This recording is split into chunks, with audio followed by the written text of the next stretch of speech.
Eh oui, je vous l'ai dit, on commence ce bloc mode. Bonjour Charlotte, bonjour Thomas. Bonjour Avec Thomas et Hervé pour une visite guidée. Alors, c'est à Paris, c'est à la BNF, et ce sont des œuvres. Ce sont des œuvres de Plantu. Alors, vous savez, on avait un Plantu, plaisir c'est jeudi. notre dessinateur quand même du monde, pour ne pas le citer, ou plutôt pour le citer. C'est comme ça qu'il s'est fait une signature aussi. Exactement. Mais vous savez, vous vous rappelez quand on prenait le journal Le Monde, on avait l'édito de la rédaction. On l'a toujours d'ailleurs. Hein. Et juste à côté, il y avait le dessin de Plantu. Un édito aussi d'ailleurs. Et c'était un édito. Sauf que contrairement à l'éditorial qui est anonyme, parce que l'éditorial, c'est l'équipe qui est derrière.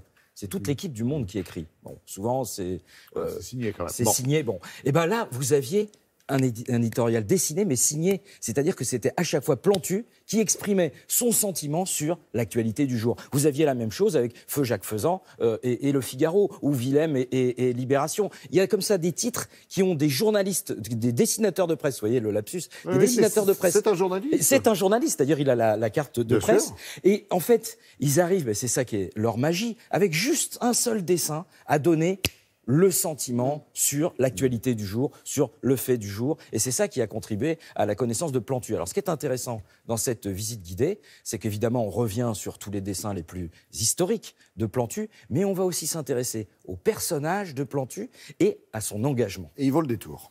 Exactement.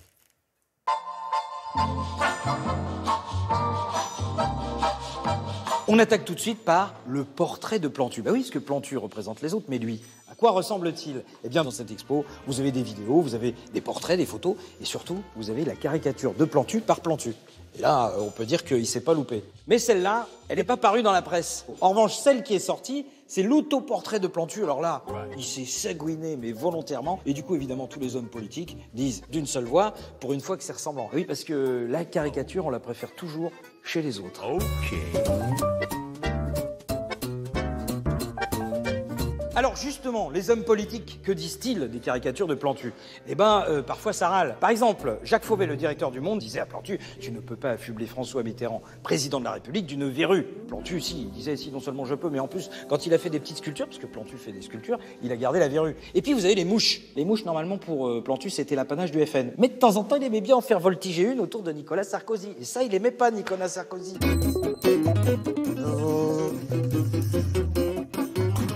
Mais comment toute cette aventure a commencé pour le jeune Plantu? Nous sommes en 1970. Il vend des meubles pour une très très grande enseigne parisienne et 3-4 fois par semaine, il va donner ses dessins aux gardiens du monde. Et un jour, en 1972, un de ses dessins représentant une colombe qui tient dans son bec un point d'interrogation va être publié. Et là, ça y est, c'est le début de la consécration. Et du coup, vous comprenez pourquoi, aujourd'hui, la colombe de Plantu est devenue un de ses symboles, au même titre que sa Marianne ou la petite souris.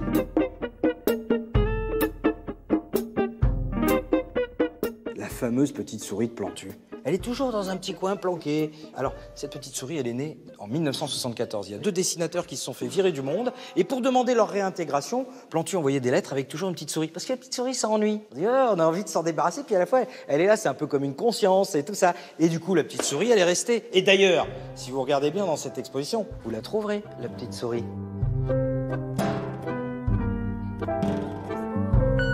Et pour terminer, Plantu a joué un rôle politique. Nous sommes en 1991. Il rencontre Yasser Arafat. Yasser Arafat connaît les dessins de Plantu. Et donc Plantu lui dit « Est-ce que vous pourriez me dessiner un drapeau israélien, ici, sur une frontière séparée en deux ?» Arafat le fait et il signe.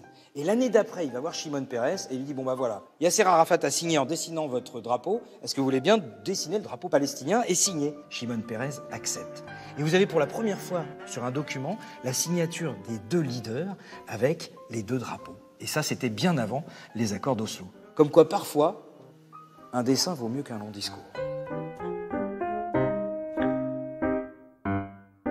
Oui, notre ami Plantu qui a vraiment lancé une vague d'intérêt pour le dessin de presse et qui s'engage. Hein, et qui s'engage avec une association qui s'appelle Cartooning for Peace. Alors cette association, elle a été créée suite à la publication des caricatures.